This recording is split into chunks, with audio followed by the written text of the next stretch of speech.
Дочь забыла про кашель, а знакомая про псориаз. Поселенка из Карачаева-Черкесии просит дать совет, как вылечить от удушающего кашля девочку 4 лет.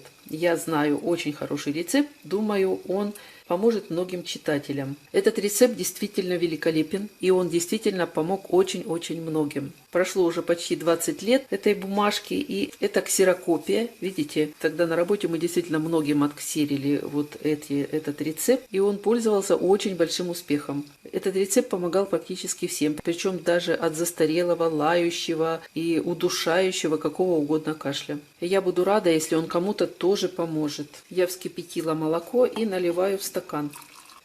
И по написанному следую. Итак, вскипятить 1 стакан молока и сразу же в горячее молоко добавить и размешать в такой последовательности. Это важно, в какой последовательности добавлять продукты.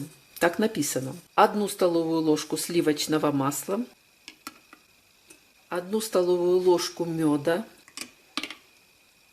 питьевую соду на кончике ножа или ложки, как я вот делаю. Все это размешиваем. Далее нужно взять сырой желток 1 яйца. Сначала его перемешать и влить сюда. Продолжать перемешивать.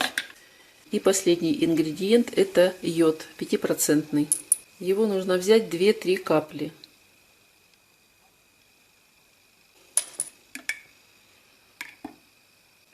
И коктейль готов. Он получается очень приятный на вкус. Детям пить по полстакана 3 раза в день в теплом виде, а взрослым по стакану. И пить до тех пор, пока кашель не уйдет. Кому-то, может быть, и 2 дней достаточно будет, а кому-то и побольше. Если кашель застарелый, то, естественно, дольше придется полечиться. Будьте здоровы, до новых встреч!